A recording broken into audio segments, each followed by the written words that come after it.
So you've been thinking about swapping out that old air conditioning unit. You're just not sure if you're going to get your money's worth out of such a big ticket item. So to help you make that decision, I'm going to tell you the story today of how we swapped out our air conditioning unit. It was an older unit, probably over 18 years old. Probably way over 18 years old. I'm going to look it up and tell you some exact numbers a little bit later. Up to a new 16 SEER unit, relatively high efficiency. I'm going to show you our electrical usage changes and how much we've changed or saved energy-wise over, say, the past 6 months or so. I was going to wait for a whole year, but I'm so happy about the savings that we've had that I just can't wait. It's June now. Pretty hot outside. I'm going to take some temperature readings too to give you some idea of what you can expect if you go ahead and upgrade your unit. I'm going to start by showing you our old unit. This is a Ream unit. You can right away tell it's much noisier than the new unit that you just saw. It was installed when the house was built circa 1991-92, so it was about 20 years old. It had just become too much of an energy hog to continue running. Our bills were running north of $400 a month, so it was time to change. You can see the inside unit all looks pretty bad. That was all replaced too. We replaced the inside and outside unit to go with a new 5-ton Goodman unit. Now let's take a look at some numbers. Here you can see a comparison between the meters. The top one being the old unit and the bottom one being the new unit. I couldn't think of a better way to show both of them at the same time, so hopefully you can get an idea there of the difference in electric current usage. Now I have to say I was a little bit put off when I first saw the new unit come in. It was considerably larger than the old unit. Here you can see it, and then together compared with the old unit, considerably larger, but I guess that leads to the efficiency, since the larger unit would cool the Freon gas a little bit better. There we see the coil pretty much rusted out pieces. We didn't even unscrew it, it just was loose in there and came apart. The inside unit looking pretty bad. So clearly it was time to replace the unit to a more efficient one. Alright, so here are a few more shots and a little clip of the install. Occasionally you hear me say we, or even me, but there really wasn't me in any of this. My AC guy did a fantastic install job. Here you can see him soldering the copper tubing for what looks like the low pressure pipe to the outside unit. This is a special silver solder. This is different from plumbing solder. It takes a little more, obviously a little more skill to do. That's an acetylene torch. Gets a much higher and hotter flame than a standard torch.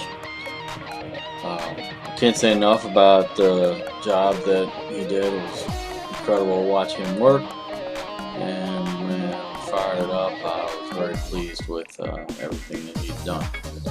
Okay, so in a minute here, I'm going to first try to get across to you how well the system's actually working. I'm going to show you some temperature readings that I took on the outside of the house and then on the inside.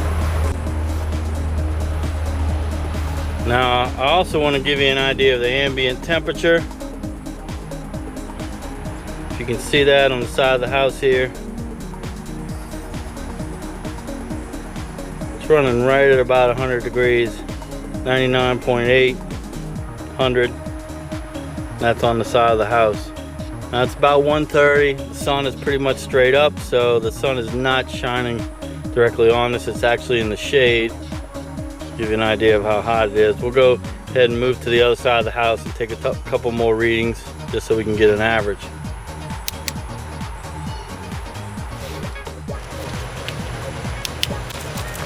Alright, the reading a minute ago was on the east side on vinyl. Here we have on brick. I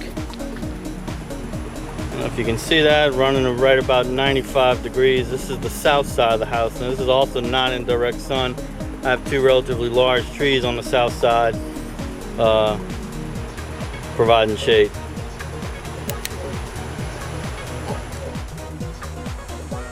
All right, here we're on the west side of the house. This is under the porch overhang on the vinyl siding. We see we're also running about 95, 94 degrees outside.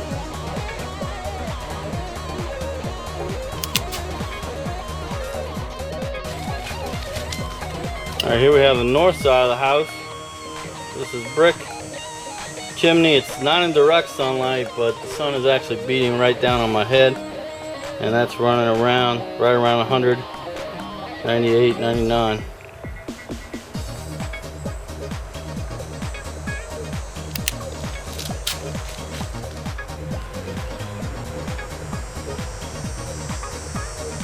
All right, I'm standing on the west side again, and I was taking a reading on the roof. And you can see the top number there, the reference number. It's when I first turned it on. It was around 144 degrees on the roof surface temperature of the house.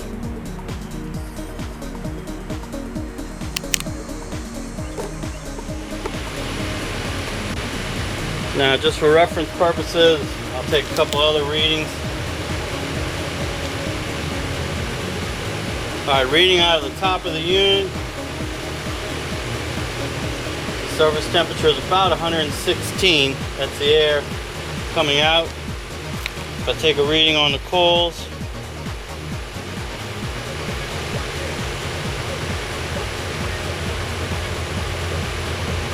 reading on the coils are right at about 100, 99, 100. That's air being sucked in, but it's also picking up the heat that's in the coils. Now the coil coming out of the house, the one that's hot, that's going to be the one that's being pumped in, the high pressure.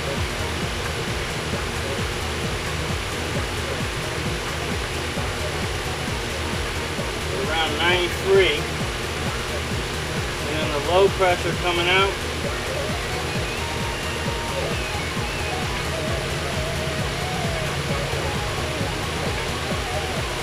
Around 56 degrees, so that's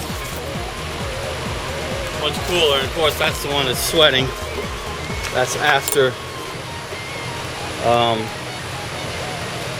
the cooling has occurred in the house and it's being recompressed out here, and it gets kind of counterintuitive, but it's actually the hotter high pressure line that goes into the house that does the cooling inside the core. And you can hear the unit. It's actually quite quiet. It's running right now.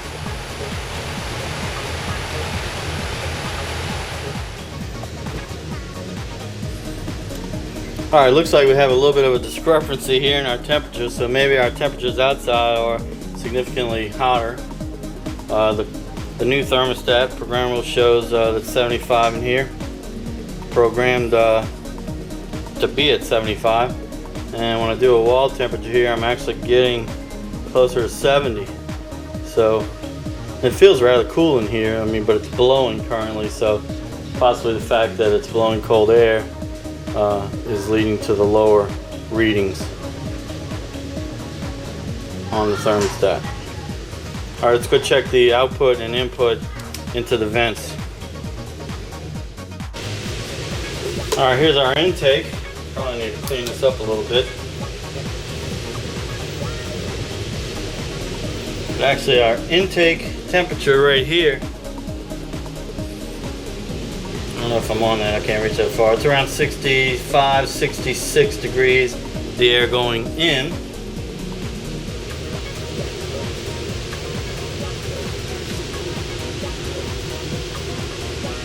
Now let's go take a look at the air that's coming out of the vent. Alright, and here is one of our vents. I don't know if you can see that, but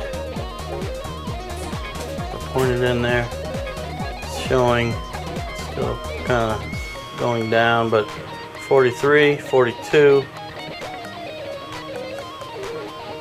Right around 42 degrees. It's even going lower now. to 41 degrees blowing out of the vent. Okay. I was getting a couple of 40s. 30s now. Blowing out in the 30s. 39 degrees coming out of the vent. It's absolutely incredible result considering it's 100 degrees outside essentially. Alright, so that shows us gives you some ideas of the temperatures that we're dealing with the new unit. Unfortunately, I didn't take any readings like this before with the old unit. It'd be interesting to compare the two, but you can compare this to whatever you're getting out of your unit right now to help you make a decision of what you want to do in your situation.